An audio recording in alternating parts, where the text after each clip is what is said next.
Hello बच्चों, अभी आज हम देखेंगे spin quantum number and electronic configuration. हम already principal quantum number, azimuthal quantum number और मैग्नेटिक क्वांटम नंबर देख चुके हैं। ठीक है जी, एटॉमिक स्ट्रक्चर।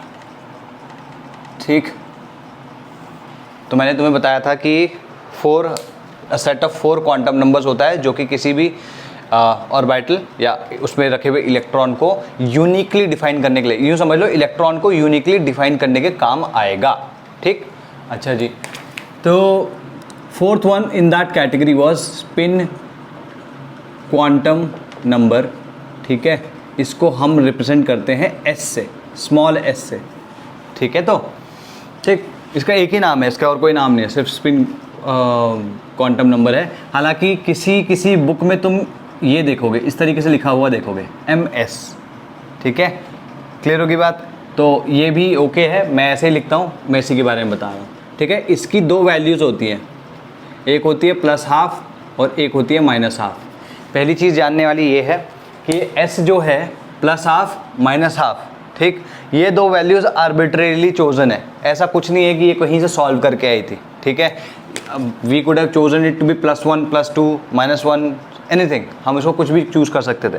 ठीक, इतना ज़रूर है कि जो इसकी वैल्यू होगी उसकी एग्जैक्टली नेगेटिव वैल्यू ये होगी। ठीक है, क्लियर होगी बात?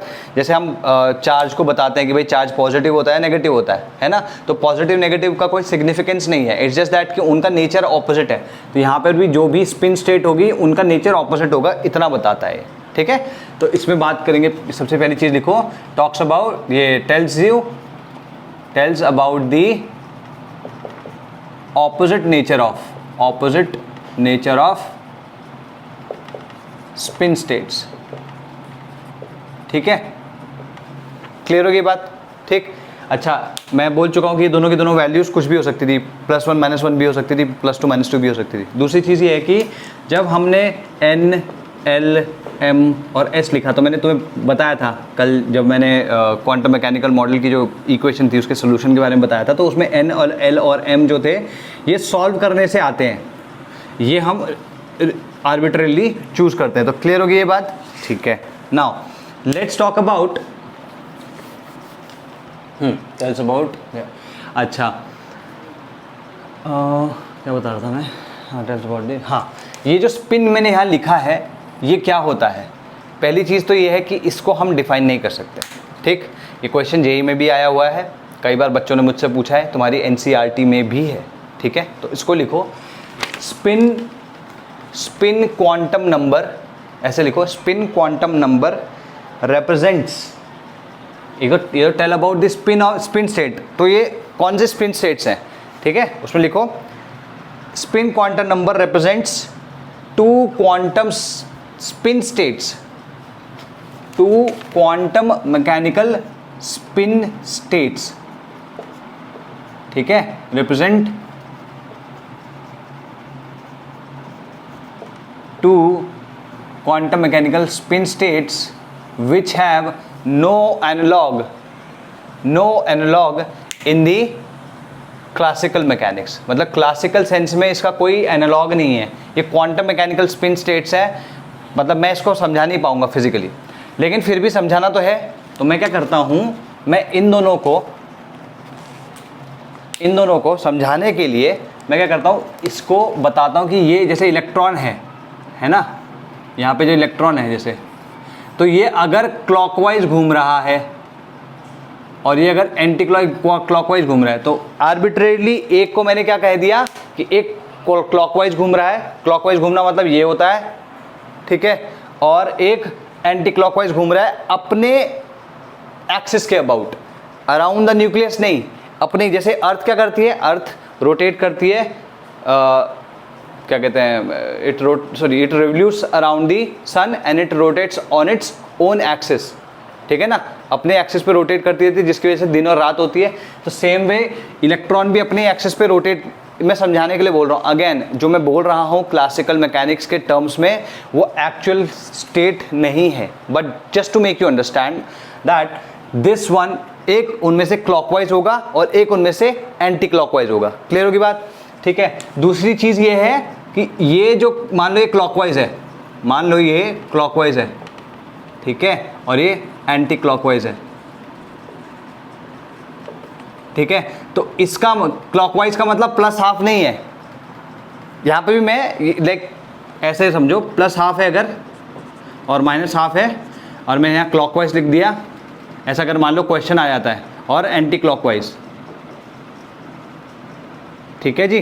तो this can represent this and this, ये दोनों को रिप्रेजेंट कर सकता है, ये भी इसको भी रिप्रेजेंट कर सकता है और इसको भी रिप्रेजेंट कर सकता है, तो ये दोनों को रिप्रेजेंट कर सकता है, कोई प्रॉब्लम नहीं है, ठीक है। You don't need to worry about कि, या कोई अगर तुमसे कहे कि नहीं क्लॉकवाइज सिर्फ प्लस हाफ मतलब क्लॉकवाइज, माइनस हाफ मतलब एंटी क्लॉकवाइज, गलत है, ठीक है। You need to be clear about this, ठीक, ओके। तो कोई सा भी क्लॉकवाइज हो सकता है, कोई सा भी एंटी क्लॉकवाइज हो सकता है, माय बैड, ठीक है जी। ओके, नाउ ये सब चीज़ें हो चुकी हैं। अच्छा, इसमें हमें ये एस की ज़रूरत क्यों पड़ी, क्योंकि मैं कल भी बता रहा था तुम्हें कि जब तुम हाइड्रोजन के स्पेक्ट्रम को बहुत क्लोजली देखते हो, या हाइड्रोजन के अलावा, नॉट हाइड्रोजन ओनली, हाइड्रोजन के अलावा बाकी स्पेक्ट्रम्स को अगर देखते हो मल्टी इलेक्ट्रॉन सिस्टम्स के, तो उसमें एक एक जो स्पेक्ट्रल लाइन होती है उसको बहुत मैग्नीफाई करके देखोगे तो it is always like it splits into twos और थ्रीज, ठीक है। तो ये टूज एंड थ्रीज का क्या मतलब है कि यहाँ पर भी कुछ ना कुछ एनर्जी का स्प्लिटिंग होती है, ठीक है।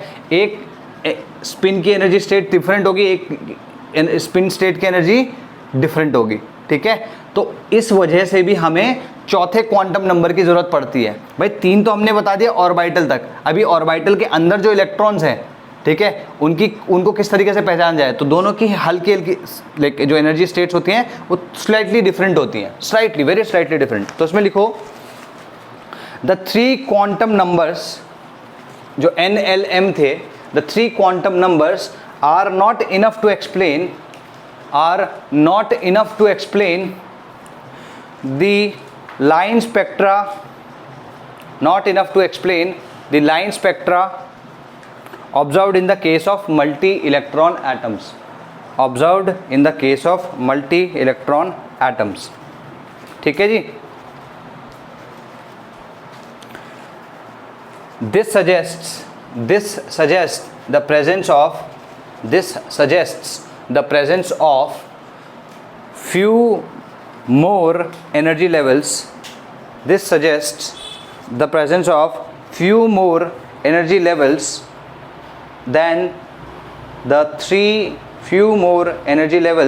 than the three quantum numbers could explain, ठीक है जी। जो तीन क्वांटम नंबर है वो एक्सप्लेन कर पाए, उससे भी कुछ ज़्यादा एनर्जी लेवल्स हैं, और जो मैं बता चुका हूँ कि इनकी जो एनर्जी स्टेट्स होती हैं, एनर्जी लेवल्स होंगे स्लाइटली डिफरेंट होंगे, मतलब हम प्रैक्टिकल पर्पसेस के लिए उनको सेम ले लेते हैं लेकिन स्लाइटली डिफरेंट होते हैं। That's how we got to know कि एक और क्वांटम नंबर एग्जिस्ट करता है जिसको हमने ये इस तरीके से बताया। क्लियर होगी भाई बात ये, ठीक है जी। तो this is about spin quantum number. इसमें दो चीज़ें जानने की और हैं कि एक हो गया तुम्हारा स्पिन एंगुलर मोमेंटम, ठीक है, सैम, ये जो सैम है, ठीक है जी, ये क्या होता है S इंटू S+1 का under root Bohr magneton, sorry S into S+1 upon into H/2π, जैसे L इंटू L+1 था ऑर्बिटल एंगुलर मोमेंटम, ये स्पिन एंगुलर मोमेंटम है, ठीक है। तो ये ध्यान रखना है। क्लियर होगी भाई बात ये, जिस भी इलेक्ट्रॉन के लिए पूछेंगे तुम ये बता दोगे। गॉट दिस, ठीक है, ओके। और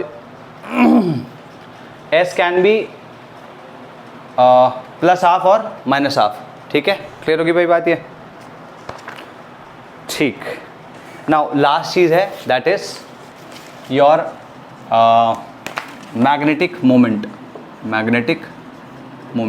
मैं तुम्हें बता ही चुका हूँ कि इलेक्ट्रॉन क्योंकि मूव कर रहा है either on its own axis और here about like here and there, तो उसमें क्या हो रहा है कि मूवमेंट, चार्ज का मूवमेंट हो रहा है। चार्ज का मूवमेंट मतलब मैग्नेटिक फील्ड वहाँ पे प्रोड्यूस हो रहा होगा, ठीक है। तो जो मैग्नेटिक मोमेंट है, इनफैक्ट स्पिन मैग्नेटिक मोमेंट लिखो, क्योंकि स्पिन की वजह से जो मैग्नेटिक मोमेंट आ रहा है, देखो दो मैग्नेटिक मोमेंट थे, है ना, एक अलग दूसरा वाला था, एक ये वाला है। तो स्पिन मैग्नेटिक मोमेंट जो है तुम्हारा that is equal to N into ये जो मैं अभी फॉर्मूला लिखवा रहा हूँ ये आगे बहुत काम आने वाला है, ठीक है। Spin magnetic moment is n into n plus one, sorry n into n plus two का अंडर रूट बोर मैग्नेटॉन, और जो यहाँ पे है this gives you unpaired electrons, ठीक है। n यहाँ पे जो लिया है अनपेयर्ड इलेक्ट्रॉन्स है, और जो लास्ट ठीक है कि टोटल स्पिन की अगर मैं बात करूँ, टोटल स्पिन की अगर मैं बात करूँ, that will be equal to number of unpaired electrons into 1/2, ठीक है। यहाँ पे मैं -1/2 भी ले सकता हूँ, ठीक। I am just choosing to take 1/2, कोई प्रॉब्लम नहीं है, दोनों में से कोई सी भी एक की वैल्यू ले लो, चल जाएगा, ठीक है। Total spin number of unpaired electrons into half, ठीक है जी। अब कुछ क्वेश्चंस कर लेते हैं, then we'll move on to electronic configuration या rules of writing electronic configuration, ठीक है जी। कुछ क्वेश्चन करते हैं जल्दी से, अच्छे क्वेश्चन, ठीक है। एक एक करके अगर मैं तुमसे पूछूं total number of orbitals in third shell, अगर मैंने तुमको ये पूछा कि इसका आंसर दो, तो थर्ड शेल का मतलब क्या हुआ?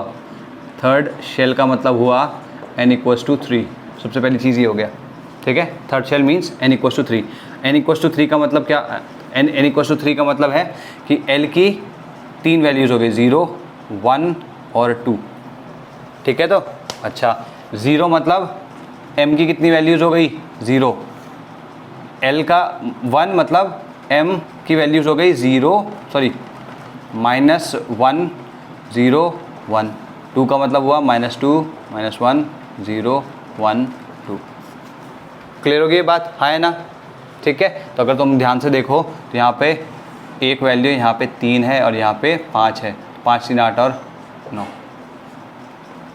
क्लियर है, ठीक है। तो यहाँ पे m जो होता है वो ओरिएंटेशन भी बताता है, और m की जो वैल्यू होती है, टोटल वैल्यूज़, ये ओरिएंटेशन भी बताता है और नंबर ऑफ ऑर्बिटल्स भी बताता है। तो ये एक तरीका हो गया। दूसरा तरीका क्या था, मैंने क्या बताया था, n²।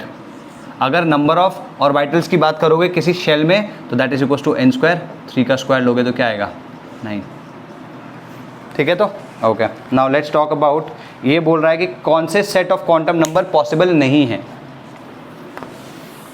कौन से set of quantum numbers possible नहीं है, वो देख लेते हैं चलो पहले, ठीक है। Let's talk about them. मैं यहाँ पे कुछ लिख रहा हूँ, कोई सेट ऑफ क्वांटम नंबर्स लिख रहा हूँ, ठीक है। देखो सेट ऑफ क्वांटम नंबर्स इस तरीके से लिखा जाता है, जैसे मैं लिख रहा हूँ, ये अगर मैं लिखा है ऐसे 3 + 2 + ½ अगर मैं इस तरीके से लिख रहा हूँ, इसका मतलब क्या हुआ, ये n है, ये l है, ये m है और ये स्पिन है, तो n l m s। तो जब भी मैं ऐसे लिखूंगा मतलब इसका ये हुआ, और जगह भी तुम्हें ऐसे लिखा हुआ मिलेगा, ठीक है। कभी कभी ऐसा होता है कि वो इस तरीके से भी लिख लेगा, n equals to 3, l equals to 3, m equals to +2 and s equals to +½ ठीक है। तो ये भी एक वे है, ये थोड़ा लेंदियर वे है, तो आई अवॉइड दिस, मैं ऐसे लिखूंगा, आगे से ध्यान रखना, क्लियर होगी भाई बात, ठीक है। ए ये है, बी कहता है 4 3 4 -1/2, सी कहता है 1, 0, 1, +1/2, ठीक है। डी कहता है 5, 4, 4, सॉरी -4, 0, अच्छा। और ई कहता है 6, 5, -5, -1/2, ठीक है। और एफ कहता है कि 7, 6, -7, 1/2, ठीक है ना ये। अच्छा एक एक करके देखते हैं। अगर मैं बात करूं इसकी, इसमें ये n3 है और जो l की वैल्यूज़ होती है किससे होती है, 0 से लेकर n-1 तक, तो 3 - 1 0 से लेकर 2 तक हो सकती है, तो इनकी वैल्यू कभी भी इक्वल नहीं होती है, ध्यान रखना। तो यहाँ पे इक्वल है मतलब ये not possible, this set of quantum numbers not possible, ठीक है जी। बाकी अगर ये 2 है तो ये +2 भी हो सकता है, ये इन दोनों में कोई प्रॉब्लम नहीं है। अच्छा, अब यहाँ की बात करते हैं। अगर ये 4 है तो डेफिनेटली ये 3 हो सकता है, नो प्रॉब्लम। अच्छा, ये 3 है तो m की क्या वैल्यूज़ होती है? -3 to +3 होगी क्या? 4 उसमें लाई करेगा? नहीं। तो यहाँ पे क्या है, यहाँ पे अगर तुम इसका रीज़न लिखना हो तो लिख लेना m की जो वैल्यूज़ होती हैं वो -l से +l तक होती हैं। यहाँ पे जो l की वैल्यू वो 3 है तो -3 से +3 की होगी, लेकिन यहाँ 4 दी है तो ये भी गलत है। अच्छा, अब इसकी बात कर लेते हैं। यहाँ पे क्या है, यहाँ पर ये 1 है, ये n = 1 है तो ये 0 भी हो सकती है, ठीक है। अच्छा, क्योंकि 0 भी क्या है, 0 ही होगी। अच्छा, 0 है तो इसको भी 0 ही होना पड़ेगा क्योंकि इसकी वैल्यू एक ही आएगी, 0, ये नहीं आ सकती। तो इसमें भी सेम रीज़न आ गया, ठीक। यहाँ पे अगर देखो ये 5 है, ये 4 है तो डेफिनेटली ये अगर n है, ये l है तो ये एग्जिस्ट कर सकते हैं। ये वाली वैल्यू एग्जिस्ट कर सकती है क्योंकि -4 to +4 आती है, ये भी एग्जिस्ट कर सकते हैं। तो ये भी ओके, ये भी ओके, ये भी ओके, लेकिन ये ओके नहीं है क्योंकि ये +½ या -½ ही हो सकता है, ठीक है। अब बचा क्या तुम्हारा ये वाला इस वाले में देखो n की 6 है तो तुम्हारी ये वैल्यू हो सकती है। अगर 6 है तो ये 5 हो सकती है डेफिनेटली। क्यों? क्योंकि ये 0 से n - 1 मतलब 0 से 6 - 1 तक विच इज़ 5 लाई करता, तो ये दोनों तो ओके है। अच्छा, ये 5 है तो ये -5 से +5 तक लाई करेगा तो ये भी ओके है, -5 यहाँ पे आ रही है। अच्छा, ये क्या है -½ तो ये भी, तो ये वाला एग्जिस्ट करेगा, दिस इज़ ओके। अच्छा, इसमें देखो ये 7 है, ये 6 है, ये भी ओके, ये भी ओके है, लेकिन ये फिर से वही रीज़न आ गया कि ये इससे ज़्यादा या इसकी लिमिट से बाहर कैसे एग्जिस्ट कर सकता है। तो this will not exist, hence this is not true, ठीक है जी। अच्छा, नेक्स्ट क्वेश्चन देखते हैं। n+l वैल्यूज़ की बात हो रही है यहाँ पे, ठीक है। अब नेक्स्ट क्वेश्चन में n+l वैल्यूज़ की बात हो रही है,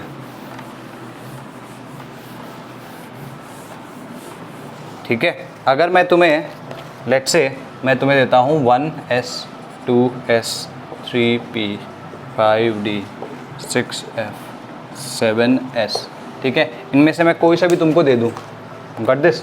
अच्छा, अब मैं तुमसे कहूँ कि इसकी n+l वैल्यू निकालो।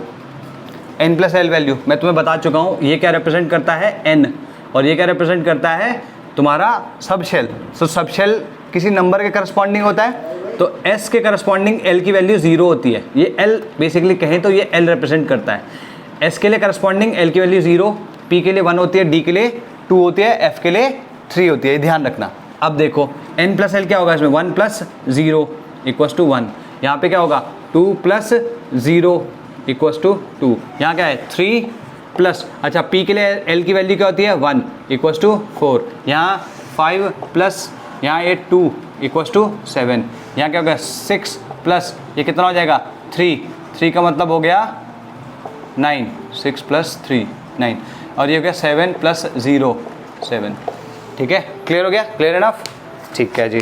अच्छा, अब इसमें 2-3 चीज़ें हैं वो लिखते हैं। अगर मैं तुमसे पूछूं कि कौन से वाले क्वांटम नंबर्स फ्रैक्शनल नहीं हो सकते, इनफैक्ट मैं बोलता जा रहा हूँ, इनको लिखते रहो। क्वेश्चन क्या है, कौन से वाले क्वांटम नंबर्स फ्रैक्शनल नहीं हो सकते। कौन से नहीं हो सकते, n नहीं हो, ऐसे करते हैं n l m s।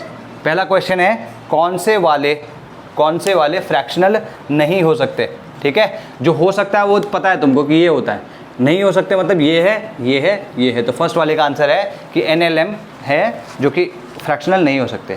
फिर बोला कौन सा क्वांटम नंबर 0 नहीं हो सकता। एक तो ये नहीं हो सकता, क्यों? क्योंकि इसकी वैल्यू 1 से शुरू होती है। ये 0 हो सकता है, हमने देखा है, ये भी 0 हो सकता है, हमने देखा है, और ये कभी 0 नहीं हो सकता क्योंकि इसकी 2 ही वैल्यू है, +½ -½ ठीक है। अच्छा, which can not be negative, कौन सा नेगेटिव नहीं हो सकता, ठीक है। कौन सा नेगेटिव नहीं हो सकता, ये नेगेटिव हो सकता है, +½ -½ आते, ठीक है। ये -l से +l तक जाता है, ये 0 से n - 1, तो ये 0 से हमेशा ऊपर रहेगा, तो ये नेगेटिव नहीं होगा, ये भी नेगेटिव कभी नहीं होगा, ठीक है। अच्छा, अब नेक्स्ट एक क्वेश्चन है, इसमें देखो, अगर मैं कहता हूँ calculate total number of electrons having n+ value, अगर मैं बोलूँ टोटल नंबर ऑफ, ये क्वेश्चन है, total number of electrons having n+l value = 5, n+l 5 होगा, ठीक है। तो हम इसकी पॉसिबिलिटीज़ देख लेते हैं क्या क्या हो सकती हैं। देखो भाई, n की वैल्यू अगर मैं 5 रखता हूँ, ठीक, तो l की वैल्यू को 0 रखना पड़ेगा। क्या ये पॉसिबल है? ये कॉम्बिनेशन, यस। क्यों? क्योंकि 0 से लेकर n-1, तो 0 से लेकर 4 तक वेरी करेगी, तो ये पॉसिबल है। ठीक है, तो ये कौन सा शेल कहलाएगा? 5s। इसमें मैक्सिमम नंबर ऑफ इलेक्ट्रॉन्स कितने आ सकते हैं? एक s सब शेल में या s ऑर्बिटल में कितने आ सकते हैं? 2। ओके जी, अब आ जाते हैं नेक्स्ट वाला। ये 4 होगा, ये 1 होगा, क्या ये पॉसिबल है? ठीक है, बिल्कुल पॉसिबल है, क्योंकि इसकी 0 से लेकर 3 तक, इसकी वैल्यू 0 से लेकर 3 तक वेरी करेगी। 1 उस रेंज में आ रहा है, इसका मतलब ये क्या होगा? 4 और 1 का मतलब हो गया p। ठीक है, p में मैं तुमको बता चुका हूँ 3 ऑर्बिटल्स होते हैं और एक ऑर्बिटल में 2 भर सकते हैं, तो हम 1 2 इधर 2 इधर 2 इधर। ठीक है जी, यहाँ पे आ गया, यहाँ पे 6 आ सकता है।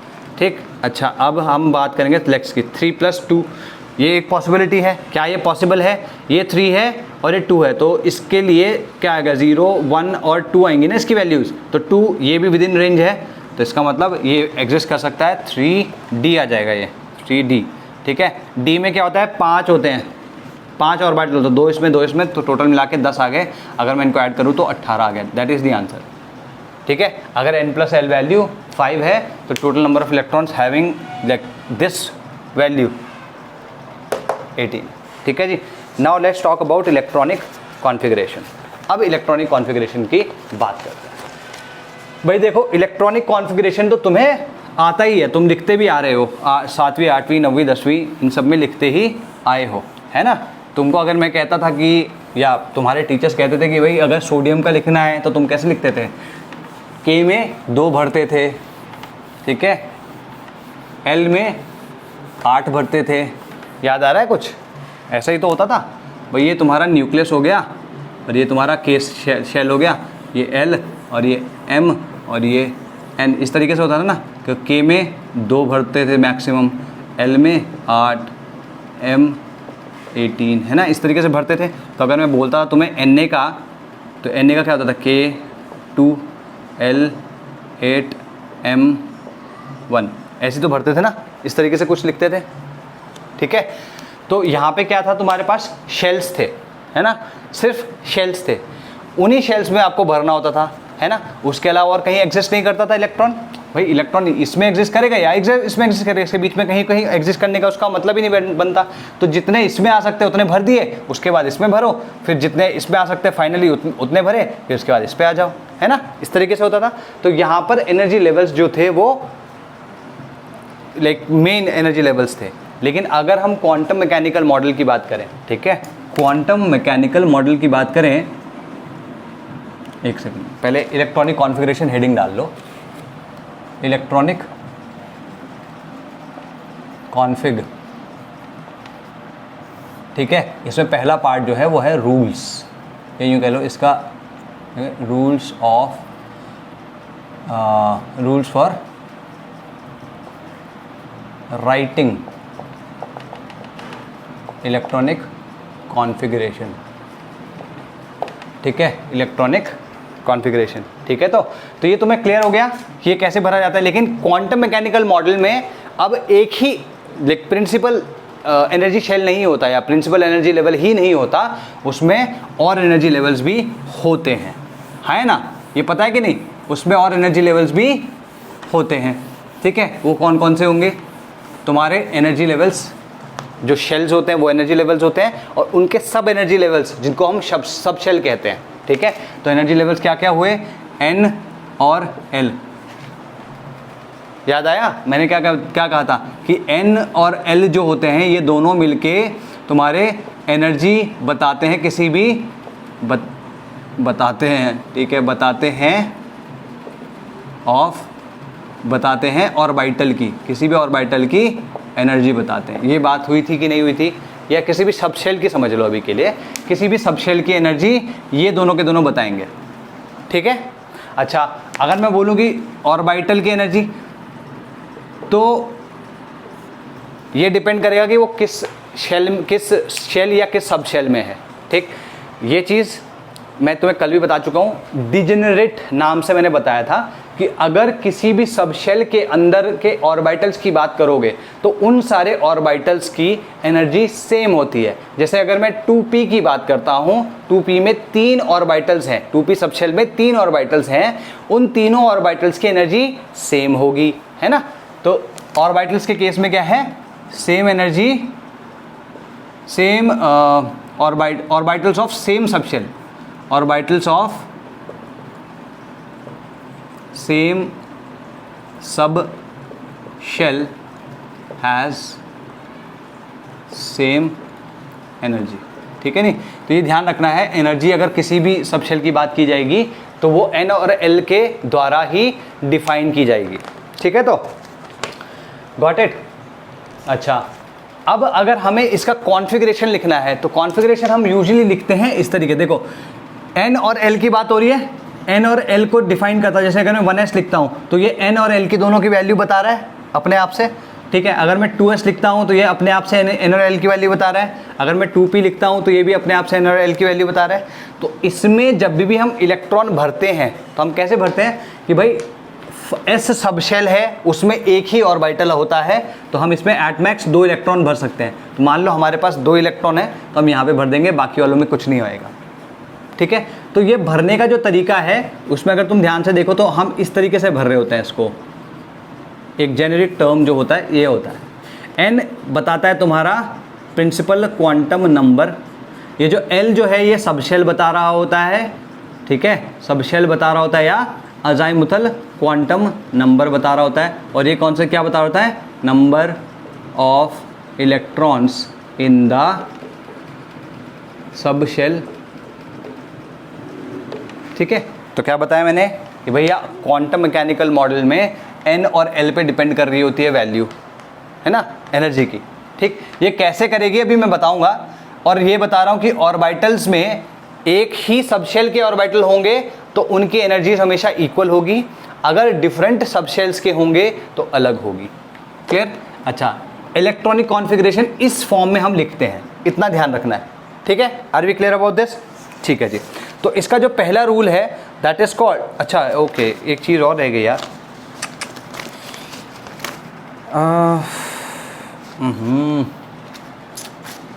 इसको कब कराएंगे,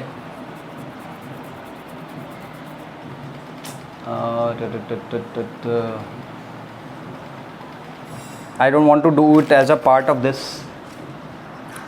ये क्यों रह गया। ठीक है, इसको यहीं पे 1 मिनट रोक दो, ठीक है। अगर तुमने लिखा नहीं है अभी तक तो जो मैं ये बता रहा हूँ इसे जस्ट स्पिन क्वांटम नंबर के बाद लिख लेना, ठीक है, जल्दी से लिख लेना इसको। मैं यहाँ पे लिख रहा हूँ, बस लिखने वाले काम है, इसको तुम अपने आप से जान जाओगे। अगर मैं लिखता हूँ maximum number of electrons in a shell, ठीक है, तुम्हें पता है ये लिखवा चुका हूँ 2n², ठीक है। Maximum sorry number of orbitals in a shell कितना होता है, n², ठीक है। नहीं, number of orbitals in a shell, number of subshells in a shell, किसी एक शेल में कितने ऑर्बिटल सबशेल्स होते हैं, n, ठीक है जी। नंबर ऑफ ऑर्बिटल्स हो गया, ठीक है। नेक्स्ट कौन सा है, number of orbitals in a subshell, किसी सबशेल में कितने ऑर्बिटल्स होते हैं, 2l+1, ये ध्यान रखना है, ठीक है। Next, number of electrons in N orbit, किसी ऑर्बिटल में कितने इलेक्ट्रॉन्स होंगे, एट मैक्स 2, ये ध्यान रखना। ये एक रूल भी अभी आएगा, इनफैक्ट इसी का पार्ट बन के आएगा, ठीक है जी।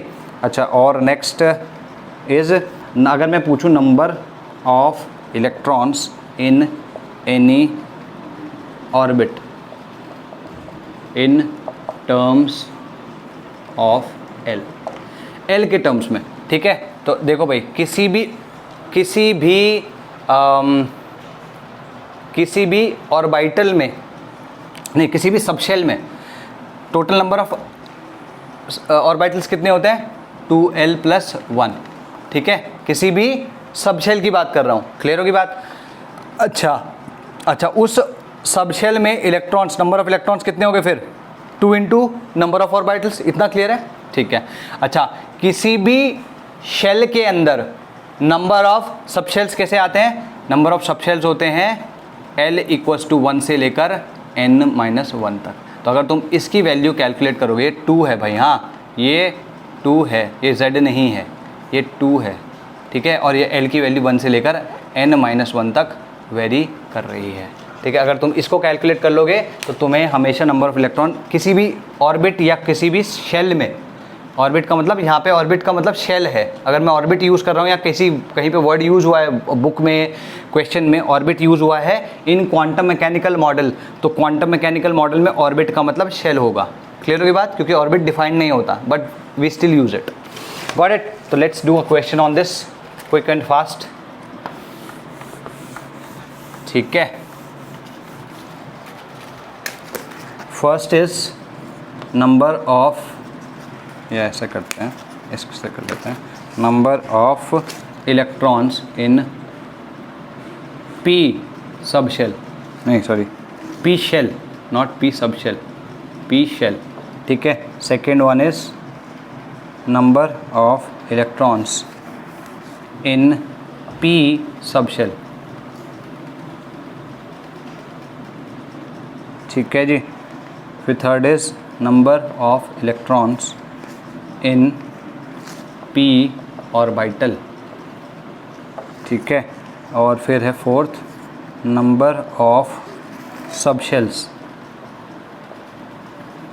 इन पी शेल, और लास्ट है fifth number of orbitals in p shell, ठीक है। तो ये क्लियर है? अब देखते हैं भाई, यहाँ पर number of electron in p sub shell, p shell लिखा है। अब पी शेल कौन सा होता है, ये ध्यान से अगर तुम देखो तो मैंने कैपिटल भी लिखा है। तो पी शेल कौन सा होता है? K-L-M-N, यहाँ तक हमने पढ़ाई है, ओवर पी ये वाला। तो इसका मतलब इसकी वैल्यू, एन की वैल्यू क्या होती है? 1 2 3 4 5 और यहाँ पे 6 हो गई। तो यहाँ पे पी शेल के लिए जो वैल्यू हो गई एन की वो 6। तो हम कह रहे हैं सिक्स्थ शेल की बात हो रही है यहाँ पे, सिक्स्थ शेल की। तो नंबर ऑफ इलेक्ट्रॉन्स हमेशा 2n² होता है, तो 2 इंटू 6 का स्क्वायर 72, ठीक है। अच्छा, number of electrons in p sub shell, p sub shell क्या होता है? ठीक है, पी सब शेल में मतलब L इक्वल्स टू कितना हो गया? 1, ठीक है। पी सब शेल वो स्मॉल l जो ये स्मॉल p है, ठीक है। किसी भी सब शेल में नंबर ऑफ इलेक्ट्रॉन्स की बात कर रहा है तो L है, नंबर ऑफ ऑर्बिटल्स कितने होंगे? 2 इंटू L प्लस 1, और नंबर ऑफ इलेक्ट्रॉन्स इसका मल्टीप्लाई कर दो 2 से, 2 3 एंड 6, ठीक है जी, ये 6 हो गए। अच्छा, अब क्या आ गया? Number of electrons in p orbital, किसी भी ऑर्बिटल में 2 से ज़्यादा इलेक्ट्रॉन कभी नहीं होते, ठीक। Number of sub shells in p shell, p shell का मतलब हो गया n इक्वल्स टू 6, तो n इक्वल्स टू 6 हो गया, तो सब शेल्स कितने हो जाएंगे इसमें? 6, सिंपल इनफ, ठीक है। नंबर ऑफ ऑर्बिटल्स, किसी भी, ये पी शेल की बात कर रहा है मतलब n इक्वल्स टू 6, किसी भी शेल में नंबर ऑफ ऑर्बिटल्स कितना होता है? n² के इक्वल, तो यहाँ पे n कितना है? 6, ठीक है। तो ये जो है, जो मैंने बताया, इसको नोट डाउन करके, और तब हम यहाँ से इसको, ये चीज़ नोट डाउन करना, जो मैं आगे बता रहा हूँ वो करना, ठीक है। तभी मैं कह रहा था कुछ मिसिंग सा है। Anyway, so we caught a hold of this.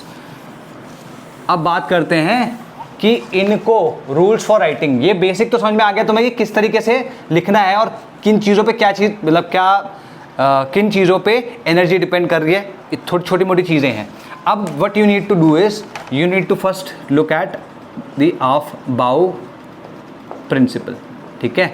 ये रूल है, ये पहला रूल है। First rule is aufbau principle. ये ऑफ-बाउ एक जर्मन वर्ड है, ठीक है, जर्मन वर्ड जिसका मतलब होता है बिल्डिंग अप, ठीक है, बिल्डिंग अप, ठीक है जी। और बिल्डिंग अप का मतलब क्या हुआ? बनाना, है ना, नॉट बनाना, केला नहीं, किसी चीज़ को बिल्ड करना, उसको क्रिएट करना, बनाना उसको, ठीक है। तो अगर तुम ध्यान से देखो, किसी भी बिल्डिंग को तुम कैसे बनाते हो? पहले उसकी नींव रखते हो, उसकी फाउंडेशन रखते हो, फिर उसमें ग्राउंड फ्लोर, फिर फर्स्ट, फिर सेकंड, फिर इस तरीके से होता है ना। तो हमेशा लोअर लेवल से तुम हायर लेवल तक जाते हो। तो सेम वे इसमें भी होता है, इसमें भी तुम लोअर एनर्जी लेवल से, ठीक है, लोअर एनर्जी लेवल से हायर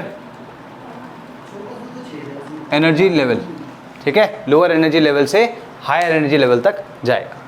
क्लियर है? अब वो कैसे भरा जाएगा उसको देखते हैं। तो सबसे पहले लिखो इसमें इलेक्ट्रॉन्स आर फिल्ड इन, ये इसकी काइंड ऑफ डेफिनेशन है, प्रिंसिपल लिख लो। Electrons are filled in the increasing order of filled in the increasing order of the energy of orbitals, the energy of orbitals, ठीक है, increasing energy of orbitals की के order में भरा जाता है, ठीक है, increasing energy of orbital, increasing order of energy of orbitals, ठीक है, that means the lowest energy levels are filled first, that means the lowest energy levels are filled first and then the higher energy levels are filled up, ठीक है ना। तो हमने क्या बोला कि भाई बिल्डिंग अप हो रही है तो हमेशा नीचे से ऊपर तक जाएगा, तो पहले लोअर एनर्जी वाले भरेंगे फिर हायर एनर्जी लेवल। तो ये लोअर एनर्जी हायर एनर्जी का मतलब क्या हुआ भाई, ऐसे कुछ कुछ एनर्जी लेवल्स होंगे ना, ये इस तरीके से होंगे, ऐसे, फिर दूसरा, फिर तीसरा, फिर चौथा, फिर तो कंसिडरिंग कि इसकी एनर्जी इससे इन सबसे लो है तो सबसे पहले ये भरा जाएगा, फिर उसके बाद ये भरा जाएगा, फिर ये भरा जाएगा, फिर ये भरा जाएगा, फिर ये भरा जाएगा। तो हमें कैसे पता चलेगा कि एनर्जी लेवल्स किसका कम है और किसकी एनर्जी ज़्यादा है, ठीक है। तो लिखो to know the relative energies of different energy levels। यहाँ पे एनर्जी लेवल्स क्या है, एक तो बड़े एनर्जी लेवल्स हैं शेल्स, उन शेल में भी सब शेल्स हैं, है ना, तो बहुत सारे हमारे पास एनर्जी लेवल्स हैं, ठीक। तो उसमें लिखो to know the relative energies of different orbitals, ठीक है, तो know the energy levels of different orbitals we use the n+l rule, ठीक है जी। तो यहाँ पर इसका जो एक सब पार्ट आता है उसको हम कहते हैं n+l रूल, ठीक है जी।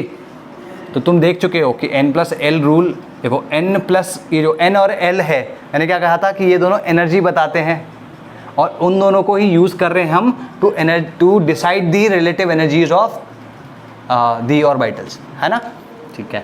अब कहाँ पे थे, हाँ, तो इसमें पहला केस आता है अगर n+l वैल्यू जो आ रही है किसी भी ऑर्बिटल के लिए या किसी भी सब शेल के लिए, इनफैक्ट ऑर्बिटल के लिए तो नहीं आती, सब शेल के लिए ही आती है, n+l वैल्यू अगर आ रही है तो वो डिफरेंट हो गई।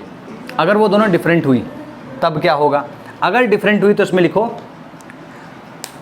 द वन ऐसे लिखना है, इसको लिखने के लिए the one with the lower value of n+l, the one with the lower value of n+l will have lower energy, है ना। तुम्हें दो, जैसे एग्जाम्पल के तौर पे do we have an example 1s 2s, let's say हमारे पास 1s है और 2s है, ठीक है, ये एक सब शेल हो गया, एक ये सब शेल हो गया, ठीक। इसकी अगर मैं बात करूं तो इसके लिए n+l वैल्यू क्या है 1+0 और ये क्या है 2+0, तो इसके लिए n+l वैल्यू 1 आ रही है, इसके लिए n+l वैल्यू 2 आ रही है। तो यहाँ से देख के सिंपल हमें पता चल गया that energy of 1s is lower than that of energy of 2s, ठीक है। क्या बोल दिया मैंने, the subshell for which the value of n+l is lower has lower energy, the subshell for which the value of n+l is lower has lower energy, ठीक है, hence that orbital will be filled first। तो इन दोनों में से कौन सा field होगा, ये पहले फिल होगा। क्लियर होगी बात, ठीक है। इसी तरीके से मैं एक एग्जाम्पल लिख देता हूँ तुम्हारे लिए, 2s 2p 4s 3d। अगर मैं 2s और 2p की बात कर रहा हूँ या 4s और 3d की बात कर रहा हूँ तो तुमको मैं ध्यान से देखो, n और 0, ये सॉरी 2 और 0 2 आ गया, ये 2 और 1 3 आ गया, तो इन दोनों में किसकी होगी, इसकी लोअर होगी। इसमें देखो 4 और 0 4 हो गया, ये 3 और 2 5 हो गया, इसमें इसकी लोअर है। तो किसी में भी सबकी वैल्यूज़ जो आ रही है वो डिफरेंट आ रही है, तो जिसकी छोटी है उसकी एनर्जी कम है। अच्छा, दूसरा जो यहाँ पे एक केस बन सकता है वो है कि n+ वैल्यूज़ जो हैं वो सेम है, n plus L values same है। अगर ऐसा हो जाए तब क्या होगा, तब तुम कहोगे सर इनकी तो एनर्जीज सेम होनी चाहिए। ऐसा नहीं होता, इसमें फिर हम एक और लेवल पे आ जाते हैं, विच इज़ जैसे n प्लस लिखो, if n plus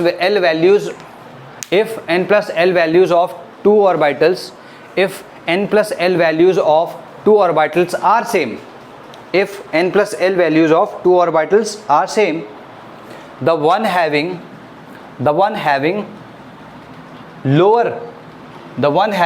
lower value of n has lower energy।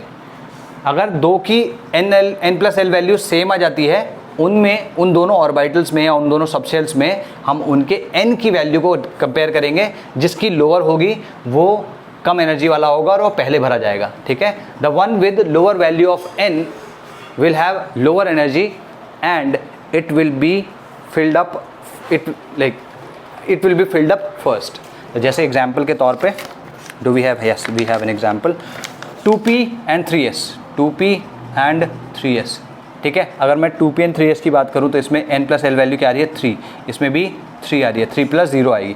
तो अब इन दोनों में n प्लस एल वैल्यू तो सही है, सेम आ गई, ठीक है, इक्वल है, लेकिन इसमें n की वैल्यू दोनों की डिफरेंट है। तो किसकी छोटी है, इसकी छोटी है, इसकी बड़ी है। तो अगर मैं एनर्जी की बात करूँ तो E of 2p will be less than E of 3s। ठीक है, तो ये पहले भरेगा, ये बाद में। क्लियर? अच्छा, 4p 3d 5s, 4p 3d और 5s मान लो ये है। ठीक है, तो अगर तुम ध्यान से देखो यहाँ पे क्या है, ये 4, इनफैक्ट ऐसे कर लेते हैं 4p 3d, इन तीनों में वैल्यू देखो, 3 प्लस 2 5, 4 प्लस 1 5, 5 प्लस 0 5। तो ये तीनों की वैल्यूज़ इक्वल आ गई, n plus L values. n इसका सबसे ज़्यादा है, इसका कम है, फिर इसका कम है। तो अगर मैं लिखूँगा तो ऐसे लिखूँगा E3d is less than E of 4p is less than E of 5s। तो ये सबसे पहले भरेगा first, then second and then third. तो सबसे पहले ये भरेगा, फिर ये भरेगा, फिर ये भरेगा। Are we clear about this? Cool है जी। लेट्स टेक अनदर एग्जाम्पल जल्दी से। इस वाले को तुम करोगे 6p 5d 7s 4f। ठीक है, क्या है next example? 4f 5d 6p और 7s। इसकी अगर मैं बात करूं, इसमें तुम्हें क्या करना है, इनकी एनर्जीज़ के अनुसार इसको लगाना है। ये तुम्हारा होमवर्क हो गया।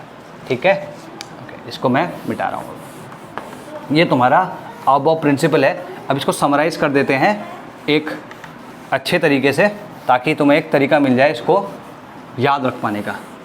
ठीक है, तो इसको याद रख पाने का एक तरीका है, मैंने सब कुछ लिखवा तो दिया, and so on and so on. ठीक है जी, we have already done this. ठीक है, तो इसका एक मैप होता है। ठीक है, ये मैप कैसा होता है देखो, n = 1। अगर यहाँ पे मैं जो लिख रहा हूँ इसको ध्यान से देखना, तुम्हारा जो पीरियोडिक टेबल है, पीरियोडिक टेबल का शेप कुछ इस तरीके से होता है, याद है? यहाँ पर हाइड्रोजन होता है, यहाँ हीलियम होता है, कुछ थोड़ा बहुत याद आ रहा हो शायद। ठीक है, 4 5 6 7। तो यहाँ पे n = 1 ये होता है, n = 2, n = 3, n = 4, n = 5, n = 6 and n = 7। ये जो n वैल्यूज़ मैं यहाँ पे बोल रहा हूँ, ये प्रिंसिपल क्वांटम नंबर्स की वैल्यूज़ हैं। ठीक है, और इसी को हम, ये जो ये यहाँ पे लिखे जा रहे हैं ये सारे के सारे, इनको हम पीरियड्स कहते हैं। ठीक है जी, इनको हम पीरियड्स कहते हैं। नेक्स्ट चैप्टर में यही आने वाला है, इसलिए थोड़ा सा एक यहाँ पे टच कर रहा हूँ इसको। पीरियड्स कहते हैं इनको, ये जो हॉरिजॉन्टल रोज होती हैं इनको पीरियड्स कहते हैं। क्लियर होगी बात? तो n = 1, n = 2, n = 3, n = 4, n = 5, n = 6, n = 7। ठीक, इसी तरीके से मैं यहाँ पे लिख रहा हूँ। अगर n = 2 है, सॉरी n = 1 है, तो यहाँ पर भाई जो ऑर्बिटल होगा कौन सा होगा, सॉरी सबशेल होगा कौन सा होगा, 1s। ठीक है जी। अच्छा, n = 2 है तो यहाँ पे 2s और 2p होंगे। n = 3 है, n = 4 है, n = 5 है, n = 6 है, n = 7 है। ठीक है, तो यहाँ पे क्या हो गया, 2s 2p, यहाँ आ जाएगा 3s 3p 3d, यहाँ हो जाएगा 4s 4p, 4d, 4f, 5s, 5p, 5d, 5f, ठीक है, 6s, 6p, 6d, 6f exist करेगा, लेकिन क्योंकि हमारे पास कोई एलिमेंट ही नहीं है उसका, तो मैं इसको लिख भी नहीं रहा हूँ, ठीक है। 7th क्या क्या हो जाएगा, 7s, 7p, 7d भी के भी कोई एलिमेंट्स एग्जिस्ट नहीं करते, इसलिए मैं वो लिख नहीं रहा हूँ। अब अगर तुम ध्यान से देखना चाहो तो इसमें क्या होगा, इसकी n+l वैल्यू बताओ मेरे को ज़रा, क्या आएगी। 1 + 1, 1 + 0, 0, सॉरी 1 + 1, 1 + 0 = 1, 2 + 0 2, ये कितनी आ जाएगी, 2 + 1 3, इसकी कितनी आ जाएगी 3, इसकी 3 + 1 4, इसकी 3 + 2 5।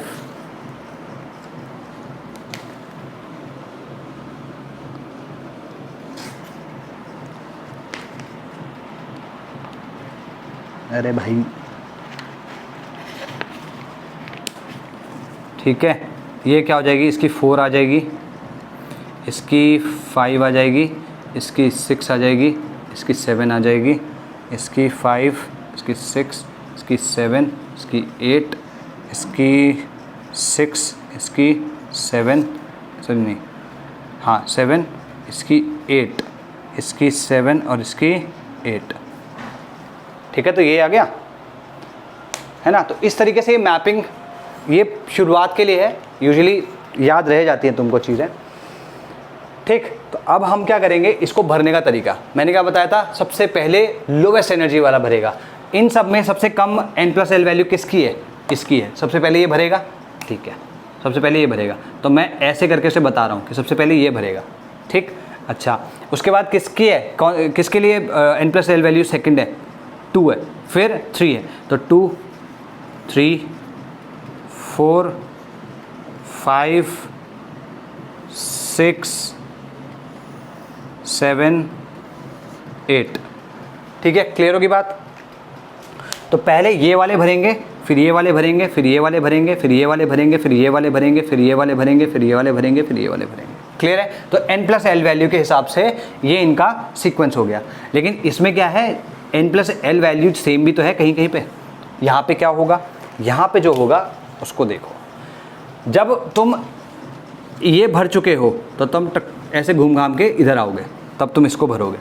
फिर तुम यहाँ से भी भर सकते हो, यहाँ से भी भर सकते हो, लेकिन तुम भरोगे कहाँ से, यहाँ से। क्यों, ऐसे करके घूम के जाना है। क्यों, क्योंकि यहाँ पे अगर देखो 3 और 3 है, इसमें n की वैल्यू कम किसके लिए है, इसके लिए।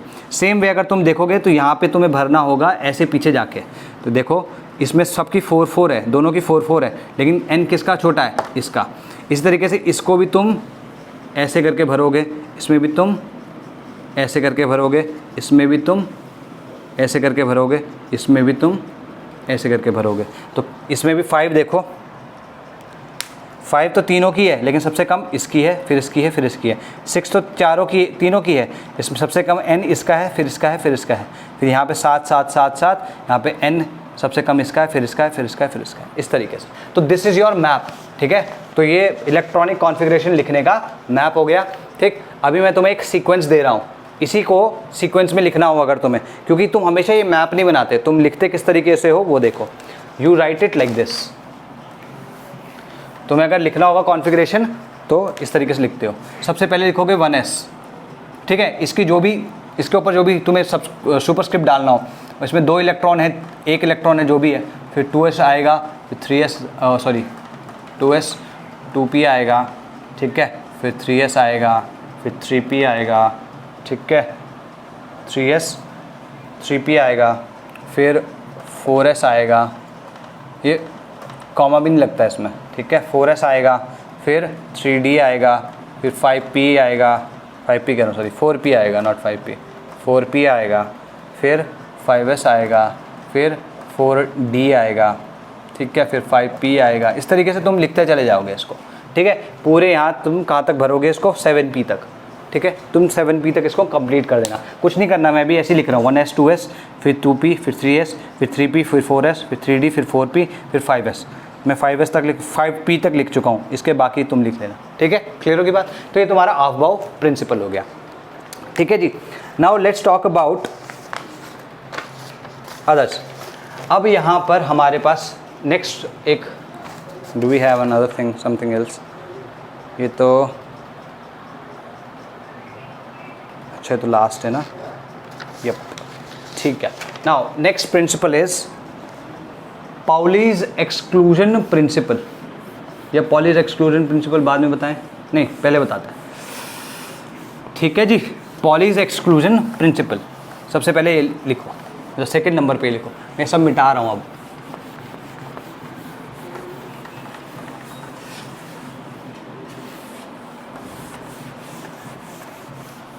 ठीक है, पॉलीज एक्सक्लूजन प्रिंसिपल।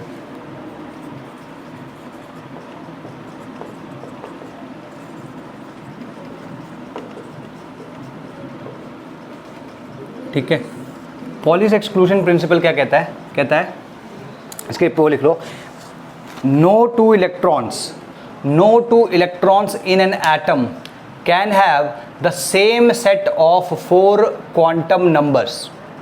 ठीक है, नो टू, इसको लिख लो, इसको पॉलीज एक्सक्लूजन प्रिंसिपल पहले लिख लो।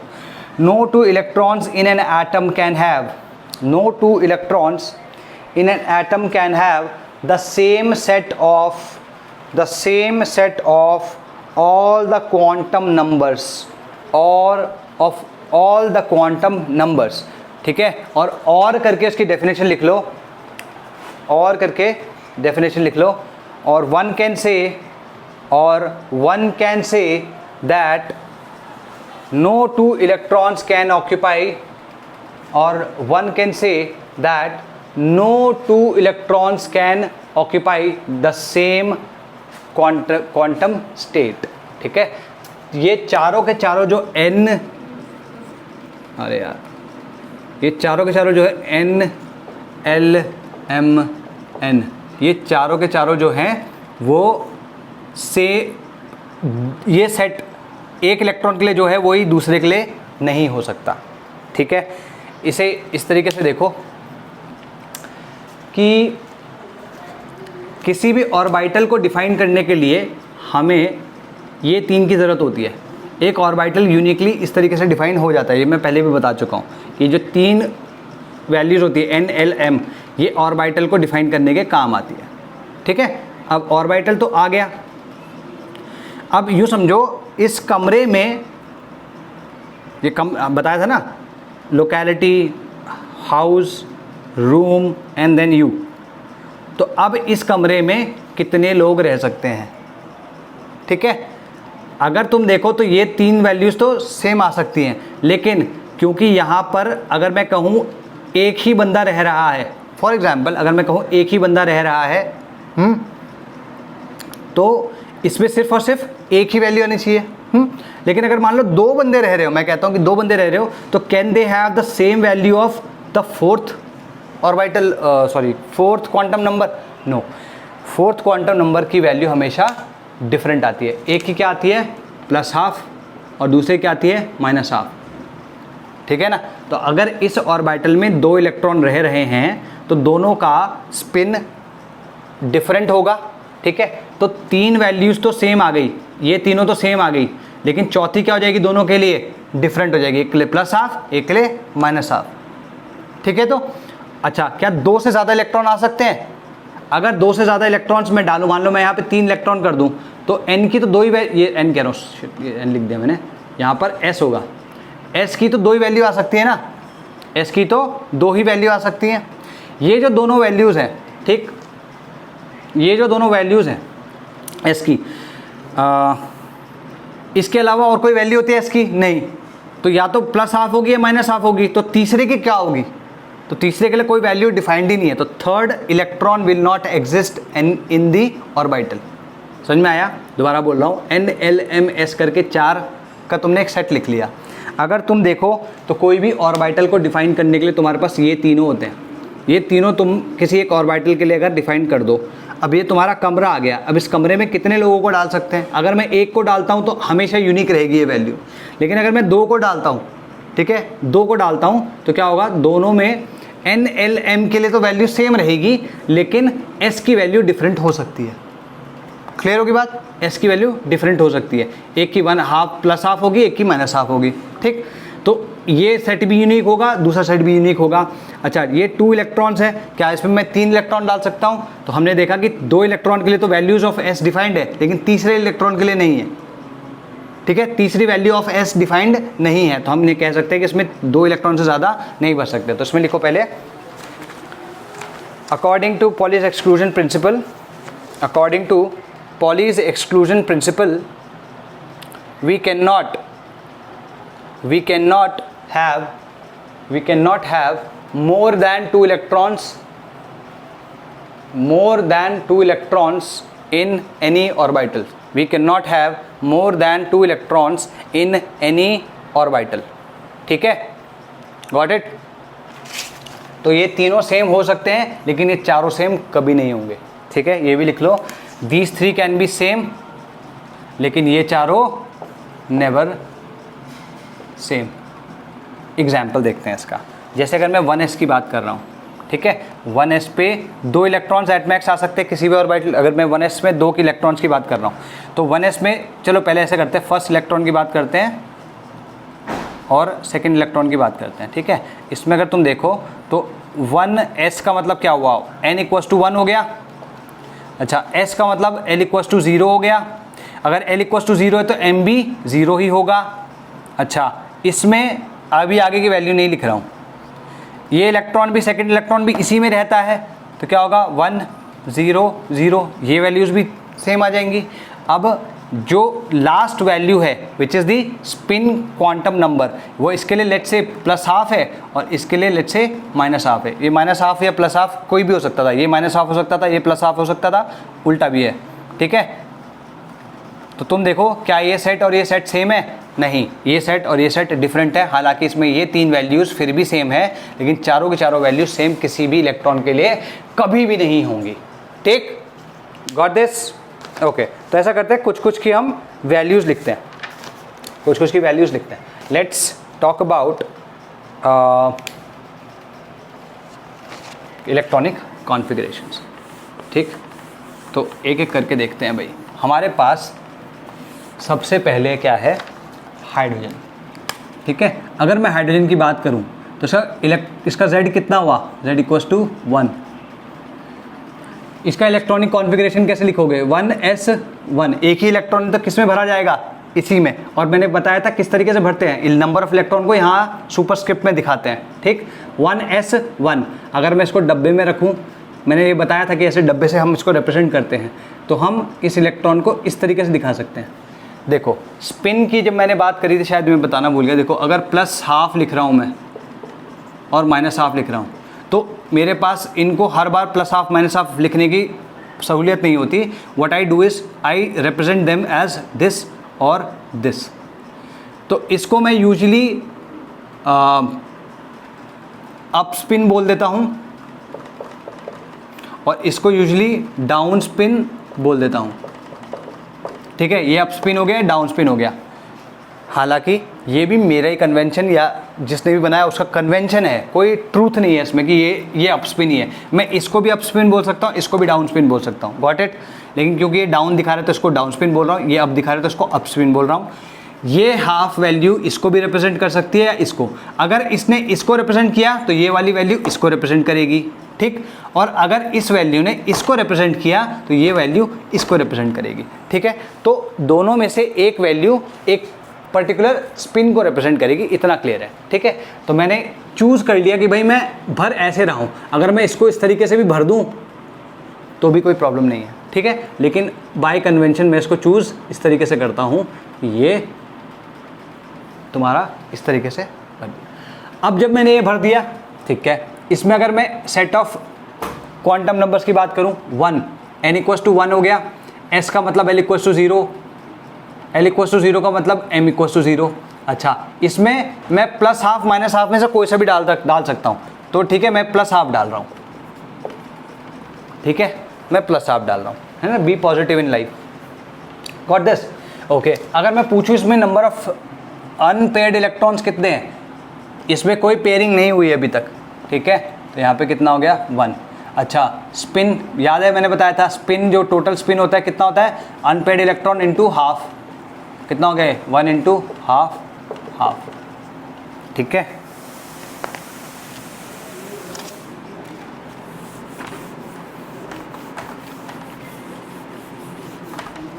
ठीक है, तो S हाफ ये हो गया। He अगर हीलियम की बात हो Z=2 है, यहाँ पे क्या होगा 1s पहला है। अच्छा, इसमें 2 इलेक्ट्रॉन्स मैक्सिमम आ सकते हैं, तो क्या आ जाएंगे 2 आ जाएगा ये। ठीक है, अच्छा 2 आ गया तो इसको डब्बा अगर मैं बनाऊँ इसका तो कैसा आएगा भाई, हाउ विल द डब्बा लुक दिस। अच्छा, दूसरा क्या होगा, इसका ऑपोजिट स्पिन रखना होगा, ये आ गया। क्लियर है? अच्छा जी, ओके। नाउ इसमें अगर मैं देखूँ, इसमें 2 इलेक्ट्रॉन्स हमारे पास, पहले वाले का क्या आएगा 1,0,0, ये क्या आएगा, लेट्स से पहले वाले का प्लस हाफ है तो दूसरे वाले का क्या आ जाएगा 1,0,0, माइनस हाफ। इसमें अनपेड इलेक्ट्रॉन्स कितने हैं 0। ठीक है, और स्पिन अगर मैं पूछूं तो कितना टोटल स्पिन क्या हो गया 0 × 1/2 = 0। ठीक है, अगर चलो ठीक है, नेक्स्ट क्लियर है। अच्छा, इसी तरीके से मैं लिथियम की बात करूं, लिथियम देखो ध्यान से, अगर तुम देखोगे तो मैं इसमें इसका इलेक्ट्रॉनिक कॉन्फ़िगरेशन भी लिखता जा रहा हूँ। ये इलेक्ट्रॉनिक कॉन्फ़िगरेशन लिखने का तरीका है। Z=3 है यहाँ पे, अगर मैं देखूँ तो यहाँ क्या है 2s2 नहीं 1s2, 2 इलेक्ट्रॉन इसमें भर चुके हैं। अब इसमें इससे ज़्यादा नहीं आ सकते तो हम दूसरे वाले पे जाएंगे जो इसके नेक्स्ट है, इसमें 1 इलेक्ट्रॉन, तो टोटल 3 इलेक्ट्रॉन हो गए इसके पास। इसको कैसे भर सकते हैं हम, एक तो ये हो गया, ये तो दोनों के दोनों ऐसे ही आ जाएंगे। तीसरा वाला देखो, तीसरे वाले में अगेन मैं कह रहा हूँ कि मैं ये वाला चूज़ कर रहा हूँ, हालांकि हम तीसरे वाले को ऐसे भी लिख सकते हैं। Got it? ओके, इसमें ये वाले तो हम देख ही चुके हैं, मैं इस वाले के लिए लिख रहा हूँ, थर्ड वाले के लिए। थर्ड वाले के लिए अगर तुम देखो क्या आएगा 2, n=2 है, s मतलब l=0, l=0 मतलब m=0। अच्छा, इसकी क्या है प्लस हाफ माइनस हाफ, कोई सा भी एक ले सकते हैं, मैं यहाँ पे प्लस हाफ ले रहा हूँ। ठीक है, अनपेयर्ड इलेक्ट्रॉन इसमें 1 हो गया, s=1 × हाफ हो गया, इतना 1/2। ठीक है, यहाँ पे अगर मैं इसका magnetic moment, spin magnetic moment भी ले लूँ। ठीक है, 2 तरीके के मैग्नेटिक मोमेंट होते हैं, स्पिन और एंगुलर। ठीक है, या अज़ाइमुथल मैग्नेटिक मोमेंट कह लो उसको। मैग्नेटिक मोमेंट क्या होगा यहाँ पे 1 कितना आ गया, n × n+2 होता है अनपेयर्ड इलेक्ट्रॉन्स, n × n+2 का अंडर रूट। ठीक है, तो 1 × 1 + 2 3, इसका अंडर रूट क्या आएगा √3 विच इज़ 1.73 बोर मैग्नेटॉन। ये मैं बता चुका हूँ, 1.73 इज़ दी वैल्यू। ठीक है, और जो ये यूजुअली ये होता है ना, ये इसका numerical part, like the integer part, that integer part gives you the number of unpaired electrons, ये ध्यान रखना। ठीक है, अच्छा जी, अब कहाँ थे हम, लिथियम के बाद बेरिलियम की बात आ गई। बेरिलियम में देखो n=4, Z=4 आ गया। यहाँ पे क्या हो गया अगेन 1s2। अच्छा, ये तो 2 भर चुके हैं। अच्छा, 2 किस में आएंगे अब, इस पे, ये भी 2 अकोमोडेट कर सकता है तो इसलिए भर दिया। इसमें सिंपल है, कुछ सोचने की ज़रूरत ही नहीं है अब। ठीक है, अच्छा, इसमें थर्ड का मैं ऑलरेडी लिख चुका था, इस वाले में मैं फोर्थ का लिख रहा हूँ, सिर्फ फोर्थ का लिख रहा हूँ। हालांकि तुम चारों का लिख लो, लेकिन मैं सिर्फ फोर्थ का लिख रहा हूँ। क्या 2,0, L0 होगा, L0 तो M0। अच्छा, इसमें क्या है, पहले वाले को मैंने प्लस हाफ कह दिया था तो दूसरा वाला माइनस हाफ हो जाएगा। ठीक है, इसमें अनपेड इलेक्ट्रॉन 0 हो गया, S=0 हो गया, और जो magnetic spin magnetic moment SMM 0 हो गया। ठीक है जी। अच्छा, बेरिलियम के बाद आ गया बोरॉन। अब यहाँ पर थोड़ी सी कहानी डिफरेंट होने लगती है। ठीक है, अब क्योंकि जो तीसरा रूल है वो अब काम आएगा, अभी तक बताया भी नहीं मैंने, वैसे वो इसीलिए नहीं बताया। ठीक है, यहाँ पे सिंपल है, ये 1s2 आ गया, ये 2s2 आ गया, सिंपल है, तो भरने में कोई प्रॉब्लम नहीं है। इसके बाद जो था वो सीधे 2p था, है ना। अब जो 5वां इलेक्ट्रॉन आएगा वो इसमें कहलाएगा, तो हम क्या कह सकते हैं उसको, ऐसे लिख सकते हैं 1 2 1 2, 4 तो यहाँ हो गए। अच्छा, p जो होता है, p सबशेल जो होता है उसमें, ठीक है, p सबशेल में 3 ऑर्बिटल होते हैं। अच्छा, अगर मैं इस तरीके से लिखता हूँ तो क्या है, करेक्ट है। तो क्या इस तरीके से लिखना इनकरेक्ट है? नहीं, ये तीनों मैंने क्या बताया था, सेम एनर्जी वाले हैं। ठीक है, और इनमें जो इसको मैं यूजुअली लिखता हूँ px, py और pz, ऐसे लिखता हूँ ना। तो ज़रूरी नहीं है कि कौन सा px है, कौन सा py, कौन सा pz है, बस इनमें से एक px होगा, एक py होगा, एक pz होगा। And the electron can be in any of these, किसी भी एक ऑर्बिटल में हो सकता है। वो यहाँ पे भी हो सकता है, वो यहाँ पे भी हो सकता है, वो यहाँ पे भी, एट अ टाइम एक ही जगह होगा, ध्यान रखना। ऐसा नहीं होगा कि यहाँ पे है थोड़ी देर बाद यहाँ आ गया, नहीं। तो तुम दिखाने के लिए ऐसे भी बना सकते हो, you can write it like this, और you can do it like this, you can do it like this as well, ठीक है। लेकिन क्या है, तुम्हारी बुक्स में भी इस तरीके से है, और तुम्हें थोड़ा सा कन्वीनियंट रखने के लिए एक काइंड ऑफ अनरिटन सा रूल मैं बना रहा हूँ, या ये बना हुआ ही है, मैंने भी ऐसे ही पढ़ा कि इलेक्ट्रॉन को हम फर्स्ट वाले में भर देते हैं इस तरीके से, ठीक है। हालांकि अगर कहीं किसी क्वेश्चन में इसकी जगह वो बीच वाला आ रहा हो, मतलब इसकी जगह ये वाला भी आ रहा हो, तो ये भी ओके है, ठीक है। क्लियर होगी बात? गुड, ठीक। तो इसमें फिफ्थ वाले का पता लिख लेते हैं। हालांकि अभी लिखने की ज़रूरत नहीं है, अब तो तुमको लिखना आ ही गया है। 2 हो गया, ये p का मतलब 1 हो गया, और 1 -1 से +1, 3 वैल्यूज़ है, -1 0 1। तो यहाँ पर भी -1 0 1 कोई सी भी एक वैल्यू हो सकती है। मैं यहाँ पे बस -1 ले रहा हूँ, और यहाँ पे +½ ले रहा हूँ बस, ठीक है। तो इसकी वैल्यू 3 हो सकती है, -1 0 1 कोई सी भी एक ले लो। इसमें +½ -½ हो सकता है, मैं +½ ले रहा हूँ। इसके आगे मैं इनकी वैल्यूज़ अब नहीं लिखूंगा, ये जो सेट है। तुमको समझ में आ गया कि ये पॉलीज एक्सक्लूजन प्रिंसिपल क्या कहना चाह रहा है, ठीक है। इनमें से किसी की भी सेम नहीं थी, ठीक है। क्लियर होगी ये बात? ओके। नाउ अगर मैं इसी में अनपेयर्ड इलेक्ट्रॉन की बात करूँ तो इसमें कितना है, 1 है, s = ½ आ जाएगा, और SMM = वही √3 आ जाएगा, √3 bm, ठीक है।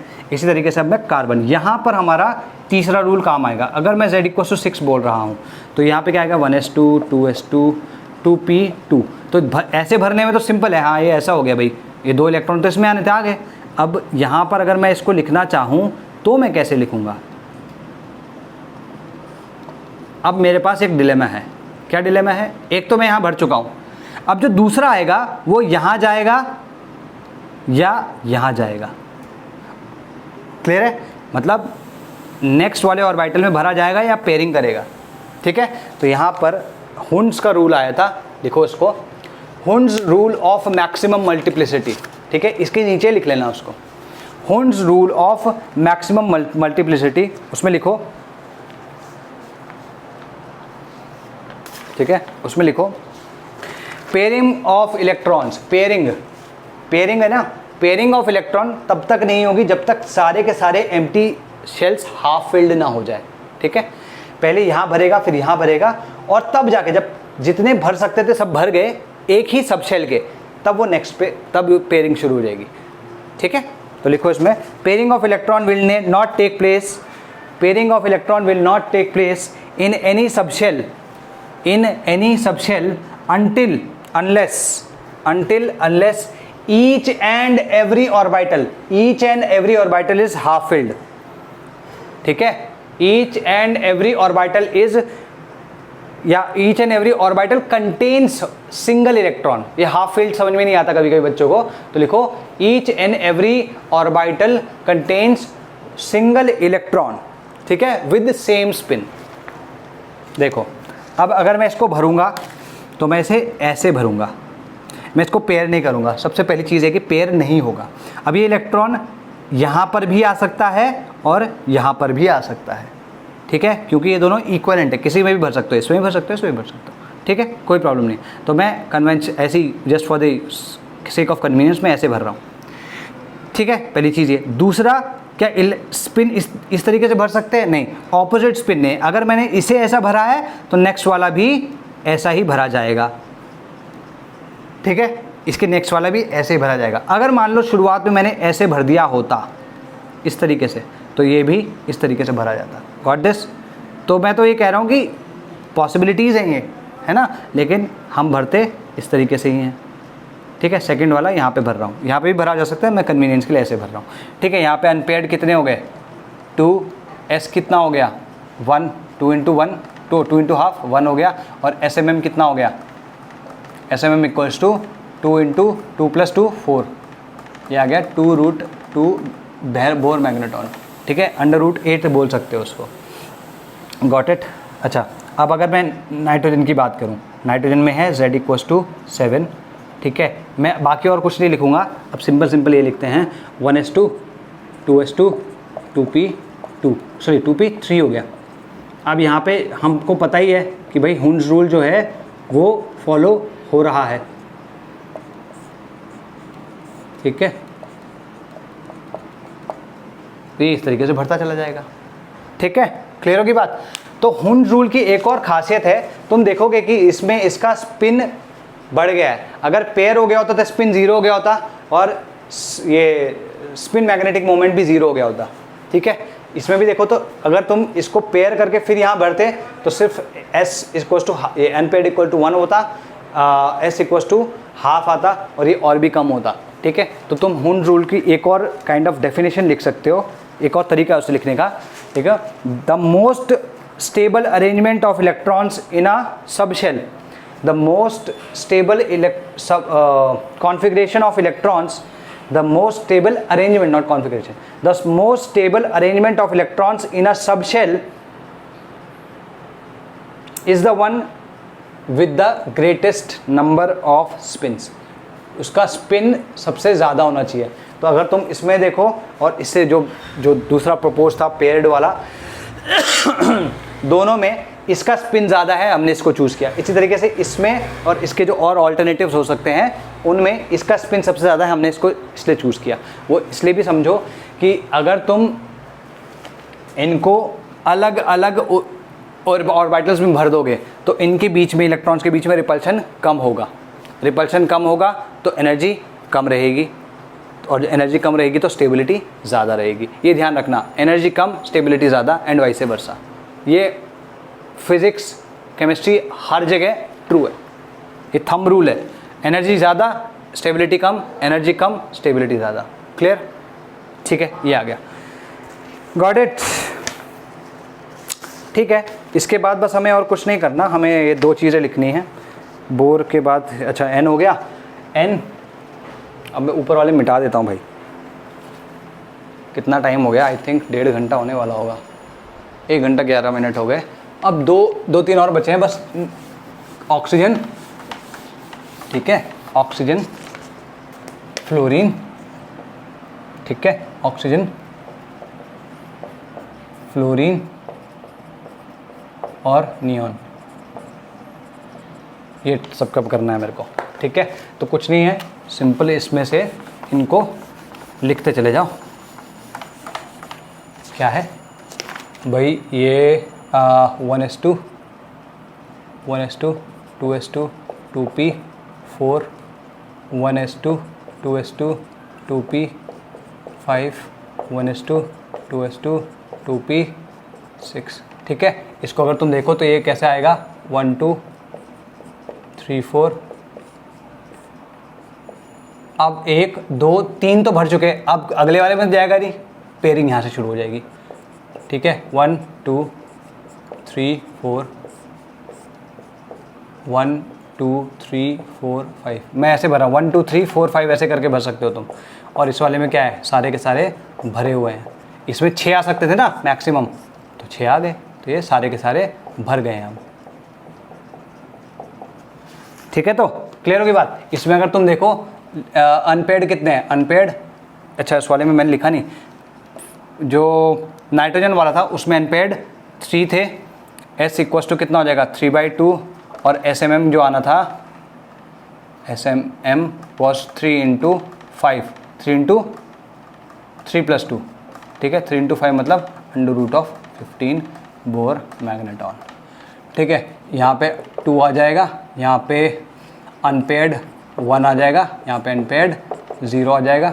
S small s spin will be equal to 1, spin equals to half, यहाँ स्पिन इक्वल्स टू 0, तो यहाँ पे SMM भी 0 आ जाएगा, यहाँ SMM √3 आ जाएगा, और यहाँ पे SMM √8 आ जाएगा, या 2√2 जैसे भी लिखना चाहो, ठीक है। तो ये तुम्हारे पास है, क्लियर होगी बात। और मैं तुम्हें पहले भी बोल चुका हूँ, ये तीनों के तीनों डिजेनरेट हैं, है ना, क्योंकि एक ही सब शेल के हैं, गॉट इट।